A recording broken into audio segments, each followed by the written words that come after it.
বাকিরা কেউ ভাবেনি। অবশ্য যেখানে নিজের মাই ভাবছে না, অন্যদের থেকে আশা করাটাই ভুল। প্রার্থনা বলল, এমনিতেই আমার জন্য বাবার অনেক সম্মানহানি হয়েছে, অনেক কষ্টে একটা বিয়ে ঠিক করেছে, না হলে কেউ তো আমায় বিয়ে করতেই চাইছিল না। আমি চাই না আমার জন্য আর নতুন কোনো অশান্তি হোক। ভালোবেসে এমনিতে আমি মৃতপ্রায়, এবার না হয় শুধু আয়োজন করে আমার সমাধির ব্যবস্থা করা হবে। আরজু বলল, তার মানে তুমি আমার সাথে যাবে না, তাই তো?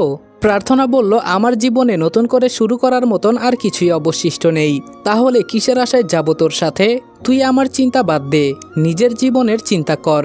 আমি চাই না আরু আমার জীবনের মতন তোর জীবনটাও শেষ হয়ে যাক। তোর জীবনের এত সংগ্রাম, এত কষ্ট সব যে তাহলে ব্যর্থ হয়ে যাবে রে। আর তোর সাথে এই ব্যর্থ শব্দটা একদমই মানানসই না। আরজু বলল, আমি তোমায় বলেছিলাম আপা, ভালোবাসা বলতে কিছুই নেই, সব 2-4 দিনের মোহ কেটে গেছে আর তোমাকে একা রেখে চলে গেছে। ভালোবাসা মানে ধ্বংসের শুরু, আর ঠিক এই ভুলটার জন্য আজ তোমার এত কষ্ট। প্রার্থনা স্মিত হেসে বলল, যদি সত্যিই ভালোবাসা বলতে কিছু না থাকতো, তাহলে তো আজ আমিও তাকে ভুলে অন্য পুরুষকে আপন করে নিতাম। শুধু মোহ কি আর এতদিন থাকে? ভালোবাসা আছে, এজন্যই আমি আজও সেই মানুষটাকে ঘৃণা করতে পারি না। ভালোবাসা আছে, এজন্যই আমি আজও তার দেওয়া ফুল যত্ন করে ডায়েরির ভাঁজে রেখে দিয়েছি। ভালোবাসা আছে, এজন্য আজও তার কথা মনে করে মাঝরাতে আমার ঘুম ভেঙে যায়।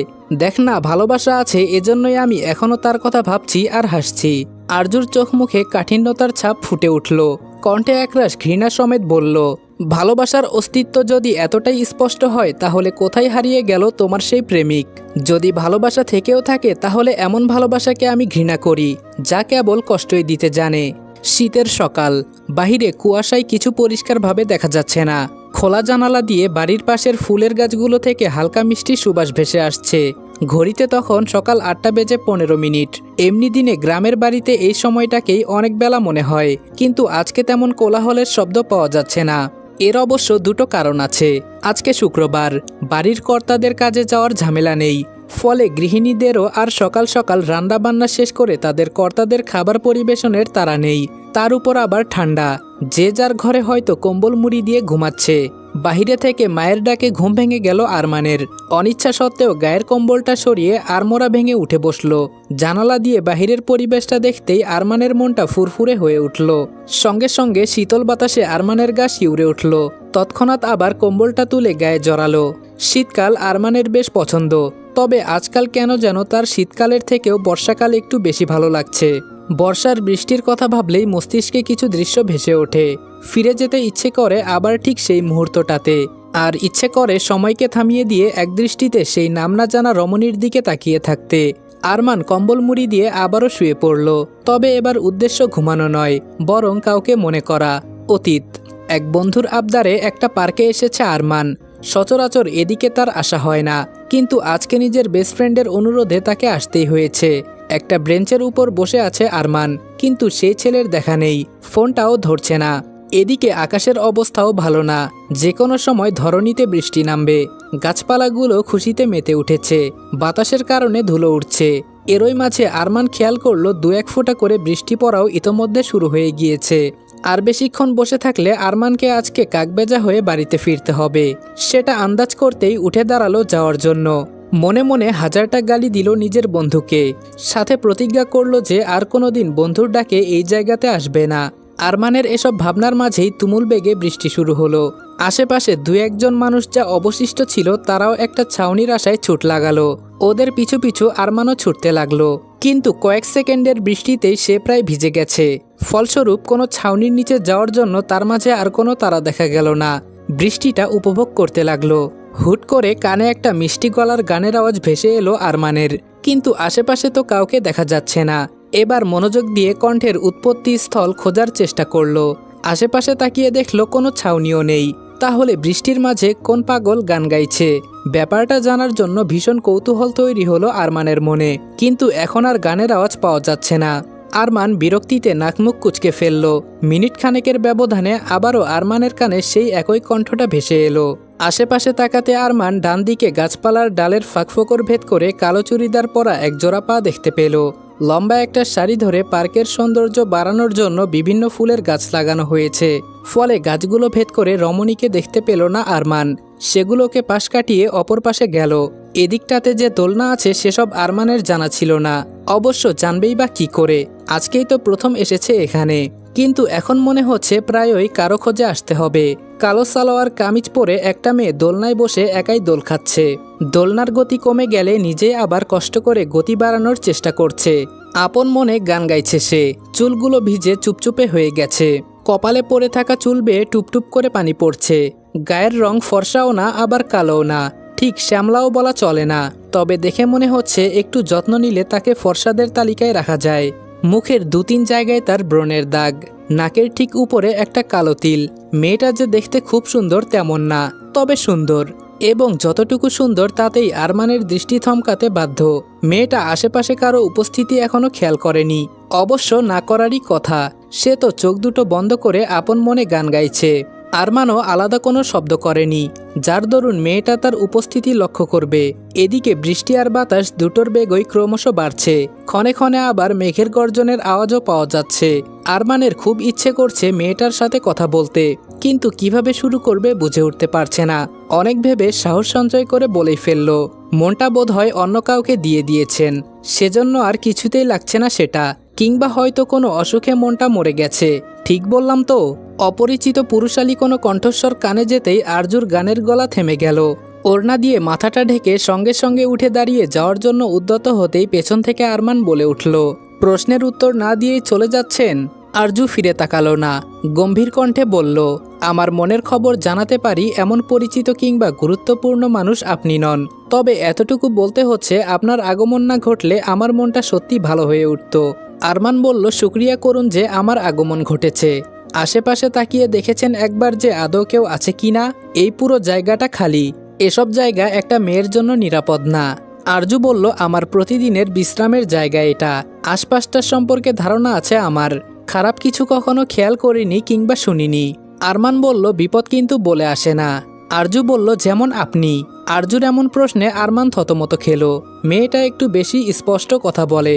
আরমান বলল, আমাকে আপনার বিপদ মনে হচ্ছে? আরজু বলল, হতেও তো পারেন। আরমান বলল, তাহলে কি আপনাকে সাবধান করতাম আমি? আরজু বলল, হয়তো ভালো সাজতে চাইছেন। আরমান বলল, কিন্তু এমনটা আমি কেন করতে চাইব? আরজু বলল, যে কারণে আগ বাড়িয়ে আমার সাথে কথা বলতে এসেছেন সেই কারণে। আরমান বুঝল এই মেয়ের সাথে সে যুক্তিতে পেরে উঠবে না। অগত্যা অন্য প্রসঙ্গে গিয়ে বলল, আপনার নামটা কি জানতে পারি? আরজু স্বাভাবিক কণ্ঠে বলল, না। আল্লাহ হাফেজ। কথাটা বলে আরজু আর সেখানে এক মুহূর্তও দাঁড়ালো না। চোখের পলকেই সে চলে গেল। আরমান যেন এখনো একটা ঘোরের মাঝে আছে। মেয়েটা বড্ড ঠাস ঠাস করে প্রতিটা কথার উত্তর দিয়ে দেয়। এতগুলো কথা বলল, অথচ একটাবারের জন্য আরমানের মুখের দিকে তাকালো না। কোনো আগ্রহই নেই। তবে এত কিছুর মাঝে একটা কাজের কাজ হয়েছে, আর তা হলো আরমান জানতে পেরেছে যে আরজু প্রতিদিন এখানে আসে। এখন মনে হচ্ছে আরমানকেও নিয়ম করে এই জায়গায় আসতে হবে। বর্তমান পুরনো কথাগুলো ভাবতে ভাবতেই আবারও ঘুমিয়ে পড়েছিল আরমান। আর এবার বাহিরে থেকে মায়ের ডাকের পাশাপাশি দরজায় জোরে জোরে করাঘাতের আওয়াজও হলো। এত জোরে আওয়াজ কানে যেতেই আরমান ধরফরিয়ে উঠে বসল। কয়েক সেকেন্ডের জন্য তার মস্তিষ্ক কাজ করা বন্ধ করে দিল। স্বাভাবিক হতেই তড়িঘড়ি করে বিছানা থেকে উঠে গিয়ে দরজাটা খুলে দিল। দরজা খুলতেই আমেনা বেগম মৃদু রাগী কণ্ঠে বললেন, সেই কখন থেকে ডাকছি তোকে খাওয়ার জন্য। এত বেলা অবধি কিসের ঘুম? খাওয়ার টেবিলে তোর বাবা অপেক্ষা করছে তোর জন্য, তাড়াতাড়ি আয়। কথাটা বলে আমেনা বেগম চলে গেলেন। তিনি যেমন ঝড়ের গতিতে এসেছিলেন ঠিক তেমনই ঝড়ের গতিতেই চলে গেলেন। আরমান আর কিছু না ভেবে হাত মুখ ধুয়ে খাবার টেবিলে যেতে লাগলো। অপরদিকে আরজু খাবারের টেবিলে বসে বলল, কাল সকালের বাসে আমি চট্টগ্রামে ফিরে যাব। ডাইনিং টেবিলে আরজু কথাটা বলতেই বেশ বড়সড় একটা বিস্ফোরণ ঘটার মতো পরিস্থিতি তৈরি হলো। প্রার্থনা ভয়ার্ত দৃষ্টিতে মোমেন সাহেবের দিকে তাকালেন, যিনি রক্তচক্ষু নিয়ে আরজুর দিকে তাকিয়ে আছেন। অথচ মেয়েটার সেসবে কোনো মাথা ব্যথা নেই, চুপচাপ আপন মনে খেয়ে যাচ্ছে। প্রার্থনা বুঝল আজ আবারও একটা অশান্তি হবে। প্রার্থনার ভাবনার মাঝে মোমেন সাহেব গম্ভীর কণ্ঠে আরজুকে বলল, 1 সপ্তাহ পর তোমার বোনের বিয়ে, সেটা তুমি জানো না? আরজু খেতে খেতেই স্বাভাবিক কণ্ঠে বলল, না জানার কিছুই নেই। মোমেন সাহেব বললেন, তারপরও যাওয়ার কথা বলছো কোন আক্কেলে? আরজু এবার খাওয়া ছেড়ে নিজের বাবার দিকে তাকালো। দৃষ্টি তার অত্যন্ত শান্ত এবং স্বাভাবিক। আরজু বলল, বিয়েটা আপার, আমার থাকা না থাকাতে কিছু যায় আসে না। মোমেন সাহেব বললেন, বড় বোনের বিয়েতে ছোট বোন কেন নেই? এই নিয়ে পাত্রপক্ষের লোকজন প্রশ্ন করলে কি উত্তর দেব আমরা? আরজু নির্বাক ভঙ্গিতে বলল, ওদের কথার কিংবা ভাবনার এত গুরুত্ব আমার কাছে নেই। তারপরও যদি আপনার মান সম্মানে খুব বেশি আঘাত লাগে তাহলে বরং বলে দেবেন প্রার্থনার ছোট বোন মারা গেছে। ব্যাস, কথা আর ভাবনা দুটোই শেষ। আরজু কথাটা বলে উঠে চলে যেতে নিলে মোমেন সাহেব পুনরায় প্রশ্ন করে উঠল, চট্টগ্রাম ফেরার এত কিসের তাড়া তোমার? কি এমন কাজ করো, নাকি কেউ অপেক্ষায় আছে? আরজু মোমেন সাহেবের প্রশ্নের উত্তর দেওয়ার আগে পৃথুল বলে উঠল, বোঝো না বাবা কিসের এত তাড়া? পেট চালাতে হবে তো, তারই ব্যবস্থা করতে হবে। হয়তো আগে থেকে অনেককে বলে রেখেছিল, তাই এখন ফেরত যাওয়ার ভীষণ তাড়া। পৃথুলের এমন নোংরা কথা শুনে প্রার্থনার নিজেরই ভীষণ লজ্জা হলো। অনেক সাহস সঞ্চয় করে পৃথুলকে বলল, নিজের বোনের সম্বন্ধে কথা বলার আগে একটু তো ভেবে বলবে ভাইয়া। যা জানো না অযথা সেটা নিয়ে কথা কেন বলছো? ওর পরিশ্রমের প্রতি নোংরা ইঙ্গিত করা ছেড়ে দাও। প্রার্থনার কথাটা শেষ হতে না হতেই পৃথুলের হিংস্র কণ্ঠ ওকে থামিয়ে দিল। অগ্নিদৃষ্টি নিক্ষেপ করে বলল, তোর মতন নষ্টা মেয়ের মুখে এসব কথা শুনলে আমার বমি পায়। প্রেমিকের সাথে ফুর্তি করতে গিয়ে ধরা খেয়ে এসে আবার নীতিবাক্য ঝাড়ছে। লজ্জায় অপমানে প্রার্থনার দুচোখ দিয়ে জল গড়িয়ে পড়ল। কোনো ভাই যে নিজের বোনকে এভাবে অপমান করতে পারে সেটা পৃথুলকে না দেখলে হয়তো কেউ বুঝবে না, তাও আবার মা বাবার সামনে। তার থেকেও বেশি অবাক করা কথা হলো নিজের মা বাবা ছেলেকে শাসন না করে চুপচাপ মেয়েকে অপমানিত হতে দেখছে। প্রার্থনা কান্নাজড়িত কণ্ঠে বলল, আমি নোংরা কিছুই করিনি। কথাটা বলার সাথে সাথে পৃথুল প্রার্থনার দিকে তেড়ে এসে ওকে মারতে উদ্যত হলো। সাথে সাথেই আরজু টেবিলের উপর থেকে একটা স্টিলের গ্লাস নিয়ে পৃথুলের দিকে ছুঁড়ে মারল। অনেকটা জোরেই মেরেছে। ব্যথা না পেলেও এতে পৃথুলকে আটকাতে সফল হলো আরজু। আরজু না আটকালে আজকে আবারও প্রার্থনাকে নিজের ভাই নামক কসাইয়ের হাতে মার খেতে হতো। এদিকে আরজুর করা আঘাতে পৃথুল যেন আরও বেশি হিংস্র হয়ে উঠল। এবার আরজুর দিকে তেড়ে যেতে নিলে আরজু টেবিলের ওপর থেকে একটা কাঁটা চামচ হাতে নিয়ে সাবধানী গলায় পৃথুলকে উদ্দেশ্য করে বলল, আর এক পা যদি আমার দিকে এগিয়েছ তুমি, আমি কিন্তু আজ সত্যি ভুলে যাব যে মানুষ হত্যা পাপ। এই পাপই কিন্তু আমি করব। যদি আমার গায়ে আজ তোমার হাত পড়েছে তবে আমি কিন্তু তোমার শরীর থেকে রক্ত বের করতে আজ দুইবার ভাববো না। পৃথুল আবারও ক্ষিপ্ত গলায় আরজুকে কিছু বলতে নিলে মোমেন সাহেব ধমক দিয়ে থামিয়ে দিলেন। রাগী কণ্ঠে বললেন, কি শুরু করেছো তোমরা? যার যা ইচ্ছে হচ্ছে তাই করছো, যা ইচ্ছা তাই বলছো। আমি তো এখানে উপস্থিত আছি নাকি?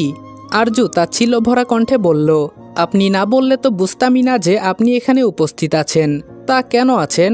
আমার মায়ের এই গর্ভের কলঙ্কটা আমার সাথে কি করে সেসব দেখতে, নাকি নতুন করে আবার আপনিও কোনো তামাশা করবেন? মোমেন সাহেব বললেন, নিজের সীমা ছাড়িও না আরজু। আরজু বলল, এই কথাটা আগে নিজের ছেলেকে বলুন। আর এই যে সৎ নীতিবান ভদ্র সুশীল পৃথুল হাসান, তোমাকেই বলছি, আপা কোনো নষ্টামি করতে গিয়ে ধরা পড়েনি। তোমরা একটা স্বাভাবিক বিষয়কে নিজেদের স্বার্থে কাজে লাগানোর জন্য রংচং মাখিয়ে সেটাকে নোংরা করে তুলেছ। তুমি নিজে যখন নষ্টামি করো তখন তোমার এসব বমি বমি ভাব কোথায় যায়? তুমি যখন অন্যের বউকে ভাগিয়ে নিয়ে আসো তখন এসব মনে হয় না? আপা অন্তত তেমন কারো বরের সাথে প্রেম করেনি। তোমাকে দেখলে না আমার বমি পায়। পৃথুল বলল, বাবা আরজুকে থামতে বলো, এরপর কিন্তু তুমি আমায় আটকাতে পারবে না। আমি কিন্তু ওকে খুন করে ফেলবো। আরজু হেসে বলল, তবে মনে রেখো আমিও খুনির বোন হব। দুজনের শরীরে একই রক্ত বইছে, একই বাপের ছেলে মেয়ে আমরা। তুমি এর আগে কতগুলো খুন করেছ জানি না, তবে জেনে রাখো আমার হাতের প্রথম খুন তুমি হবে। নাসিমা বুঝলেন যে পরিস্থিতি হাতের বাহিরে বেরিয়ে যাচ্ছে, এরপর যে কোনো অঘটন ঘটে যেতে পারে।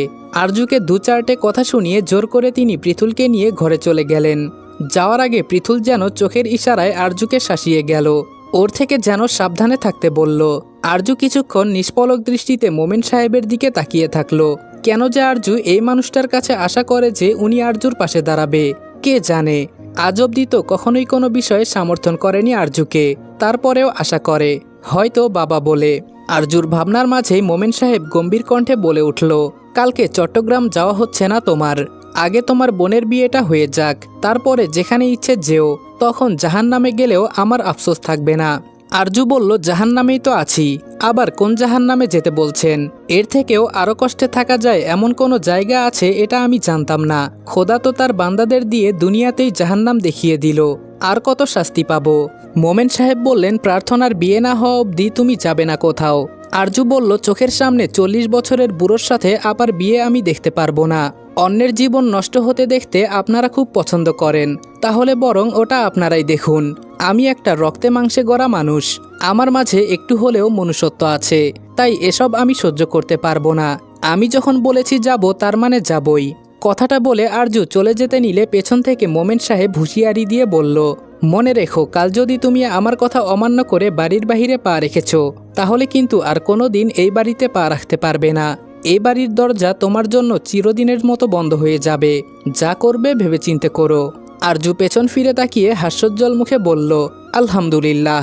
ওই যে একটা কথা আছে না, ছিটকিনি দরজার দুই পাশেই থাকে। মনে রাখবেন, আমিও ঠিক সেটাই করব। বছরে 2-1 বার আসতাম আপার জন্য। সেই আপাই যদি না থাকে